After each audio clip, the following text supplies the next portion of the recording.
Hello everybody, कैसे हैं आप सभी। I hope you all are doing well in your studies. So अब जो है एक दिन रह गया आईपीएस पीओ मेंस के लिए। तो इम्पोर्टेंट मैं बात करने जा रही हूँ मेंस से रिलेटेड कि अब हमें लास्ट डे है तो हमें क्या कल पढ़ना चाहिए कि नहीं पढ़ना चाहिए, मॉक टेस्ट देना चाहिए, क्या करना चाहिए कल का दिन, और एग्ज़ाम के दिन क्या होगा, मतलब जब एग्ज़ाम हमारा शुरू होगा या फिर उससे पहले की स्ट्रैटेजी क्या होनी चाहिए, ये सब चीज़ मैं बताने जा रही हूँ। सो सबसे पहले मैं बता दूँ कि हमें अब ज़्यादा कुछ नहीं करना है, सिर्फ आप करंट अफेयर ही पढ़िएगा कल, और हो सके तो डिस्क्रिप्टिव टाइप करके देख लीजिएगा। उससे ज़्यादा कुछ भी मत करिएगा, क्योंकि अगर आप मॉक टेस्ट दे तो मॉक टेस्ट देना बिल्कुल भी सही नहीं रहेगा।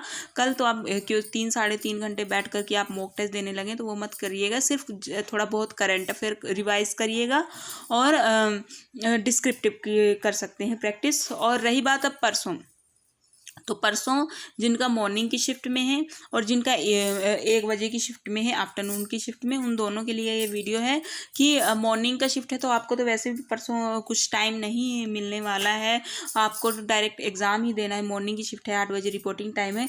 लेकिन जिनका आफ्टरनून 1 बजे की शिफ्ट है उनके लिए मैं बता दूँ कि अगर आप सोचें कि हम 1 बजे पेपर है तो हम पढ़ने बैठ जाएँ बहुत सारा, मतलब तो वो मत करिएगा। अपने माइंड को रिलैक्स रखिएगा और इतना मत सोचिएगा कि नहीं ये भी पढ़ लें ये भी पढ़ लें, इसमें पूरा खिचड़ी बन जाएगी उस चीज़ की, तो वो मत करिएगा।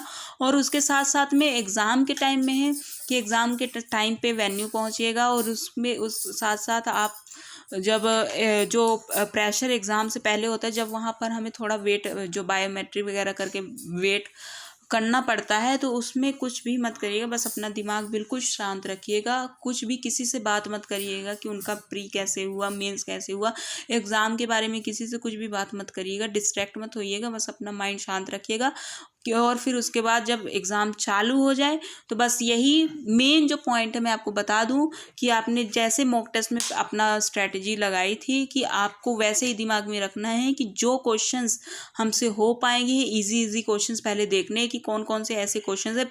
किसी भी लेंथी डीआई या फिर कोई ट्रिकी सी डीआई हो, उसमें पहले अटेम्प्ट कर मत फंसिएगा, नहीं तो पूरा एग्ज़ाम ख़राब हो जाएगा। पहले जो है इजी क्वेश्चंस ढूंढने की कोशिश करिएगा, ताकि जो सेक्शनल कट ऑफ है उतना क्लियर करने तक का हमारे 8-10 क्वेश्चन हो जाएं। उसके बाद फिर जब 8-10 क्वेश्चन हो जाएं उसके बाद देखिएगा कि कौन सी डीआई या कौन सी पजल और डीआई वगैरह, जो सभी क्वेश्चंस सभी सेक्शनल्स की मैं बात कर रही हूँ, मेन जो क्वांट और रीजनिंग उसकी बात कर रही हूँ कि कौन सी पजल या फिर डीआई है जो हमसे बन पाएगी, फिर उनको करने की कोशिश करिएगा और ऐसे में को अपना अटेम्प्ट करिएगा। और अगर, क्योंकि क्वांट और रीजनिंग ही है जो मेंस में बहुत डिफ़िकल्ट आती है, कि हमारे, मैं डरा नहीं रही हूँ, लेकिन 8 से 10 क्वेश्चन भी बहुत मुश्किल से बन पाते हैं।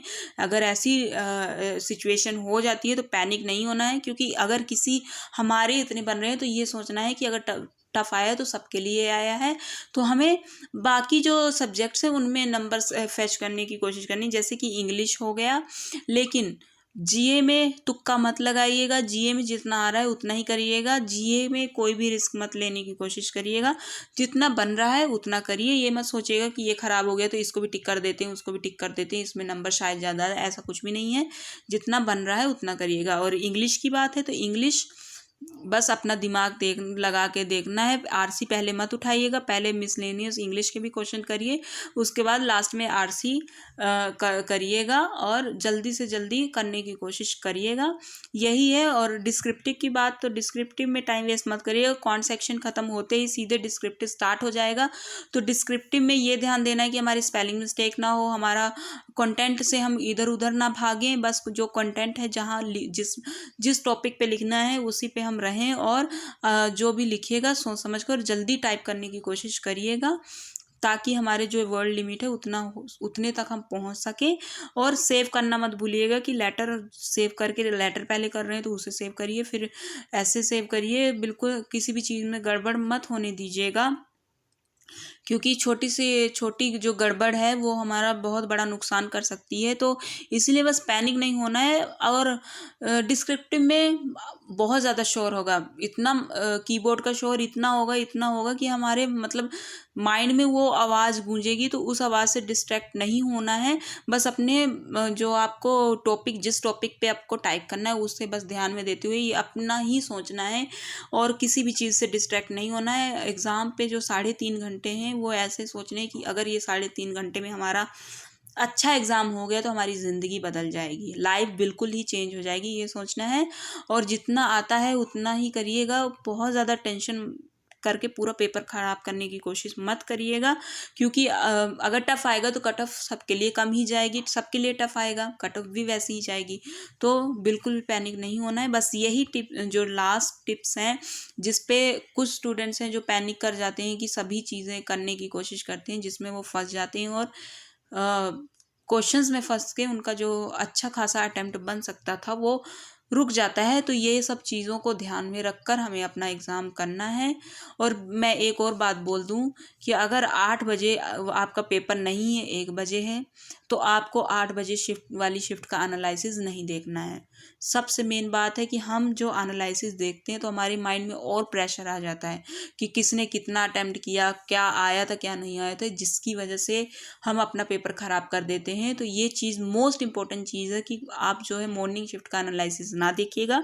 बस ये सोचिएगा कि हमारा 1 बजे पेपर है और हम पेपर देने के बाद फिर चाहे जो मर्जी करिए, लेकिन पेपर से पहले ये गड़बड़ मत करिएगा। तो यही जो टिप्स हैं मैं आपको बता रही थी, मैं अपने एक्सपीरियंस से बता रही हूँ कि क्या क्या करना चाहिए क्या नहीं करना चाहिए, क्योंकि पहले भी मैं मेंस एग्ज़ाम दे चुकी हूँ तो मुझे एक्सपीरियंस है। जिन जिन लोगों ने दिया होगा उनको भी पता होगा, लेकिन जिनका फर्स्ट टाइम है उनके लिए इम्पोर्टेंट जो चीज़ें हैं वो मैं बता रही हूँ। अच्छी लगे तो चैनल को सब्सक्राइब कर लीजिएगा, वीडियो को शेयर भी कर दीजिएगा और लाइक भी करिएगा। So thank you all.